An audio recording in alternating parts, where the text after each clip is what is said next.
Fuera de aquí, inmundo. La voz de doña Elvira rajó el aire tranquilo de la tarde. En la calle principal del residencial La Esperanza, todas las cabezas se giraron.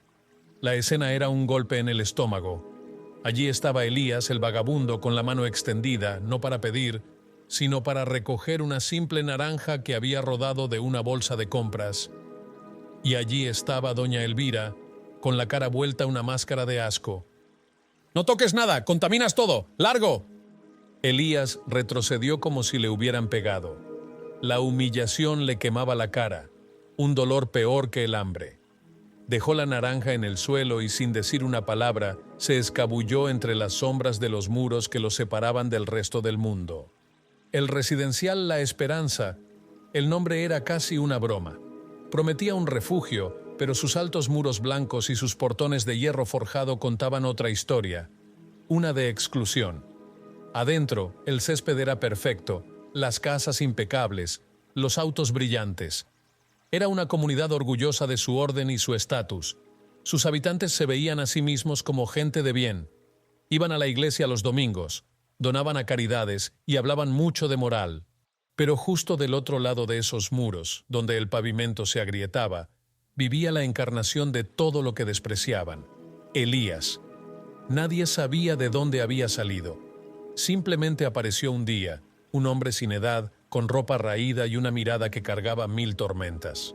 Se había hecho un pequeño refugio con cartones y plásticos, pegado al muro trasero del residencial.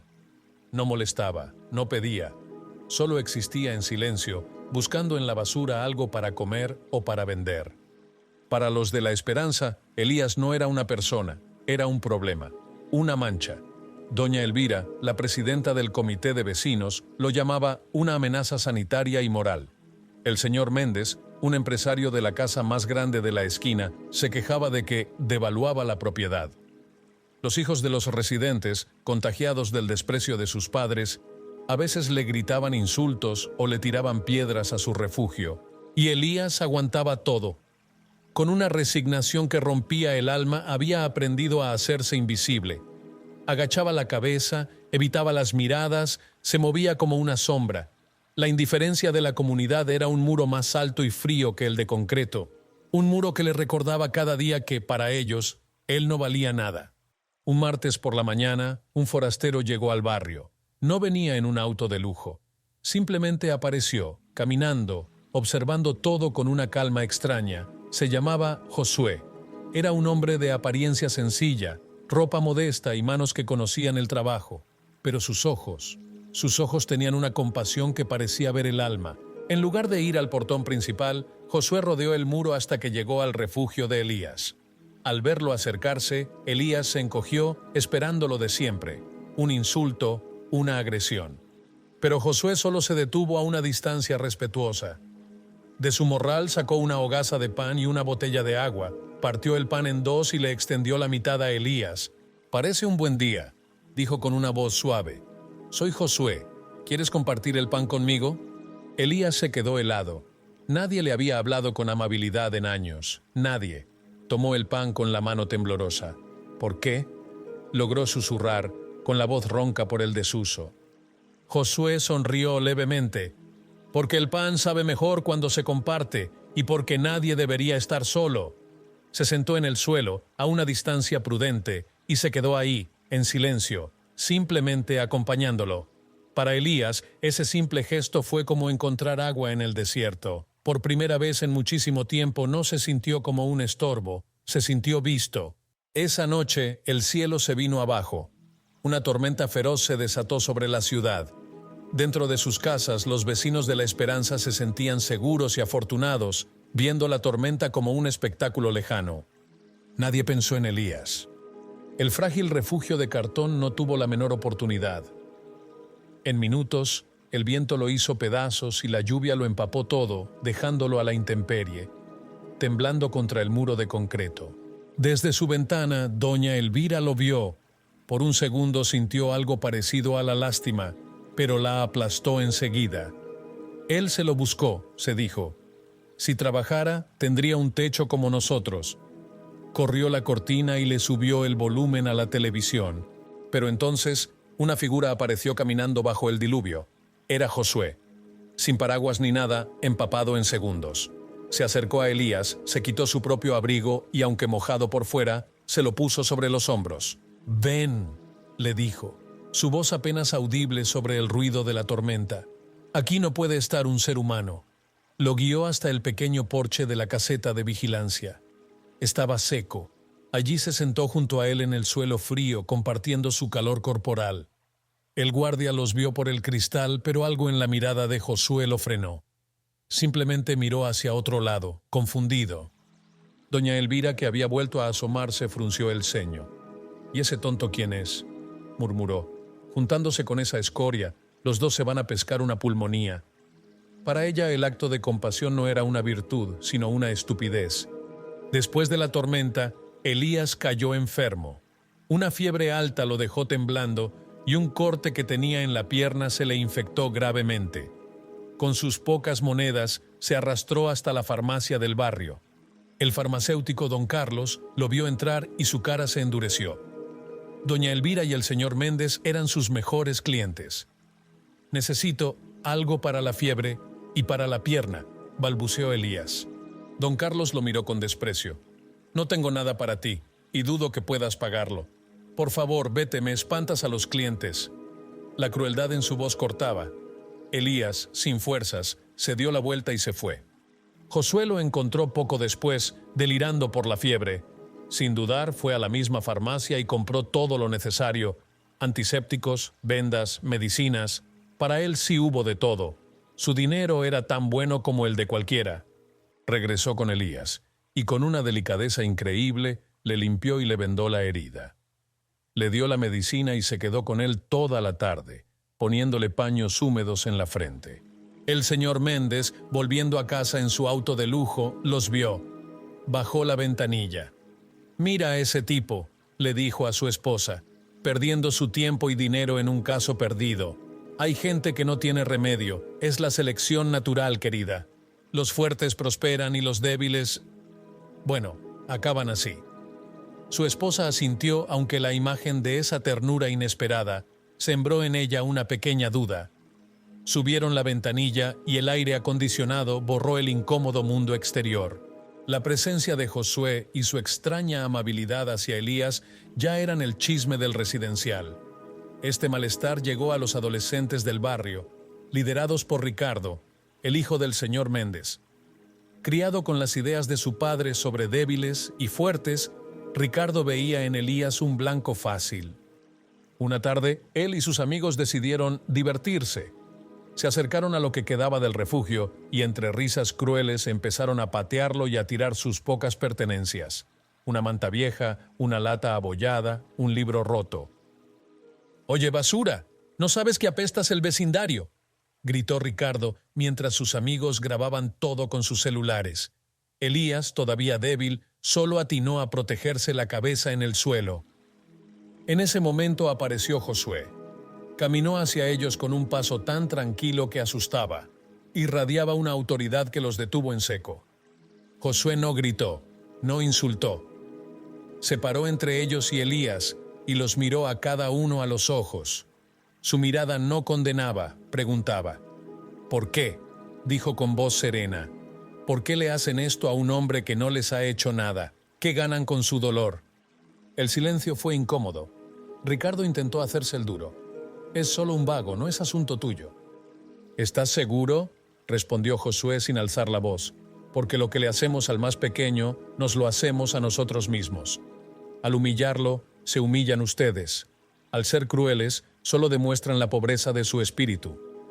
Las palabras, tan simples, dieron en el blanco. Los amigos de Ricardo empezaron a sentirse avergonzados. Bajaron los celulares. El propio Ricardo, por primera vez, se sintió pequeño y estúpido. Dio media vuelta y se fue, seguido por los demás en un silencio culpable. Josué se arrodilló y, sin decir nada, ayudó a Elías a recoger sus cosas, restaurando no solo su refugio, sino un trozo de su dignidad. Llegó la feria anual del residencial La Esperanza, el evento del año. Jardines llenos de carpas, música y olor a comida. El señor Méndez se preparaba para dar su discurso sobre los valores de la comunidad. Elías, sintiéndose más fuerte, fue atraído por los sonidos de la fiesta. Con un anhelo casi olvidado de pertenecer, se acercó a los portones. No para entrar, solo para mirar desde afuera un mundo que no era el suyo. Pero doña Elvira lo vio. Su rostro se descompuso. ¿Cómo se atrevía esa criatura a asomarse a su fiesta perfecta? ¡Seguridad!, gritó y su voz aguda cortó la música. «Saquen a este hombre de aquí. Contamina nuestro ambiente. Su sola presencia es una ofensa». 2 guardias se movieron para cumplir la orden. Agarraron a Elías, que no se resistió. Fue entonces cuando Josué dio un paso al frente. Se interpuso entre los guardias y Elías con una calma que los detuvo en seco. «Déjenlo», dijo. Luego se giró hacia toda la comunidad, que ahora lo miraba en silencio. Puso una mano en el hombro de Elías. «Celebran su comunidad», comenzó, con voz clara y firme. «Celebran sus muros y su abundancia. Pero les pregunto, ¿de qué sirve una fortaleza si por dentro el corazón está vacío?». Hizo una pausa. «Les voy a contar una historia, la de un hombre rico que celebraba banquetes todos los días, mientras que a su puerta un mendigo llamado Lázaro, cubierto de llagas, deseaba comer las migajas que caían de su mesa. El rico nunca lo vio. Pasaba a su lado, pero su corazón estaba tan lleno de sí mismo que no había lugar para la compasión. La antigua parábola cayó como una piedra en su jardín perfecto. «Ustedes son ese hombre rico», continuó Josué, su mirada recorriendo los rostros del señor Méndez, de doña Elvira, de don Carlos. «Han construido esta hermosa puerta, pero la han usado para encerrarse y dejar fuera al Lázaro que Dios puso en su camino. Lo llaman mancha, problema, amenaza. Pero no han visto al hombre, no han visto al hermano que tiene hambre, frío y soledad». Su voz se llenó de una profunda tristeza. ¿De qué sirve hablar de fe los domingos si de lunes a sábado viven en la indiferencia? La fe sin obras de compasión está muerta. Miren a este hombre. Yo no veo una mancha, veo a un hijo de Dios. Y les digo la verdad, el modo en que tratan al más pequeño es el modo en que me están tratando a mí». Un silencio sobrecogedor cayó sobre la fiesta. Las palabras de Josué no fueron un ataque, sino un espejo, y en el reflejo vieron la fealdad de su propio juicio. Doña Elvira bajó la cabeza, avergonzada. El señor Méndez se miró los zapatos caros como si de repente estuvieran sucios. La fiesta había terminado, pero algo mucho más importante acababa de empezar. El primero en moverse fue el menos esperado, Ricardo. El joven que había visto todo desde atrás avanzó entre la multitud. Caminó hasta la mesa de la comida, llenó un plato y se acercó a Elías. Con los ojos bajos le extendió el plato. «Lo siento, señor», murmuró. «De verdad, lo siento». Ese pequeño gesto rompió el hielo. La esposa del señor Méndez entró a su casa y salió con una manta limpia y suave.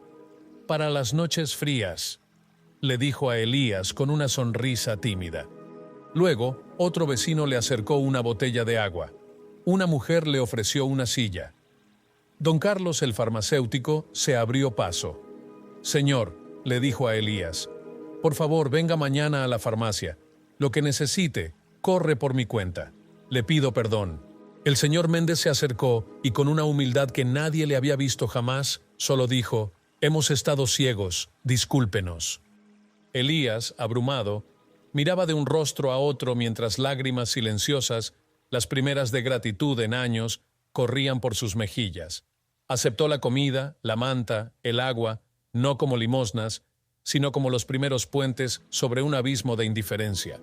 En medio de los restos de su fiesta, la comunidad de la esperanza estaba compartiendo su primer banquete de verdad.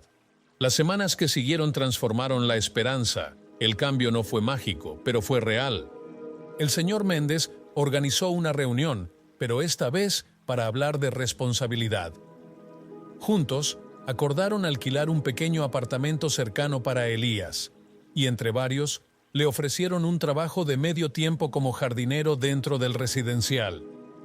Querían que fuera parte de la comunidad, no un proyecto de caridad. El primer día que Elías entró por el portón principal como un empleado y vecino más, fue un momento increíble para todos. Ahora lo llamaban Don Elías. Con ropa limpia, comida segura y un techo, su cambio físico fue asombroso. Pero el verdadero cambio estaba en su mirada. Una luz tranquila había reemplazado el vacío, y una sonrisa tímida aparecía a menudo en su rostro. Doña Elvira cambió su celo por el orden por un celo por la amabilidad. A menudo conversaba con don Elías y le ofrecía un vaso de agua fresca. Ricardo y sus amigos se disculparon formalmente y a veces lo ayudaban con la jardinería. ¿Y Josué? Desapareció tan silenciosamente como llegó. Nadie supo a dónde fue, pero su lección quedó grabada en el alma de la comunidad. Se dieron cuenta de que el verdadero milagro no fue su llegada, sino que les abrió los ojos para que ellos mismos pudieran actuar. La historia no termina con un gran evento, sino con un momento pequeño. Una tarde, don Elías estaba sentado en una banca comiendo un sándwich. Un perro callejero, flaco y asustado, se acercó.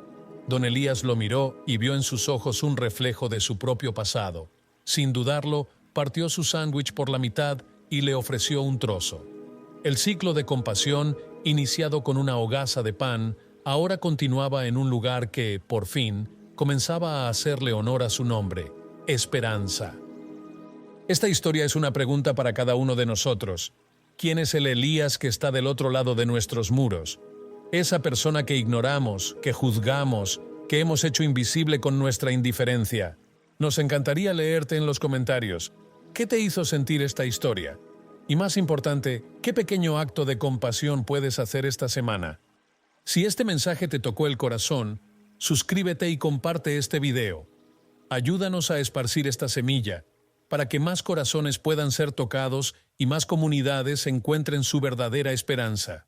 Lo que de verdad define a una comunidad o a una persona no es la altura de sus muros o la riqueza de sus mesas. Es cómo trata al más vulnerable. La historia de la esperanza nos recuerda que la indiferencia es el juicio más cruel de todos, y nos enseña que las revelaciones más grandes no siempre llegan con truenos del cielo. A veces llegan en la forma silenciosa y poderosa de un trozo de pan compartido, de un abrigo en la tormenta o de una mano que se extiende para levantar al caído. Son esos simples actos de amor los que tienen el poder de derribar los muros más altos y cambiar el mundo, un corazón a la vez.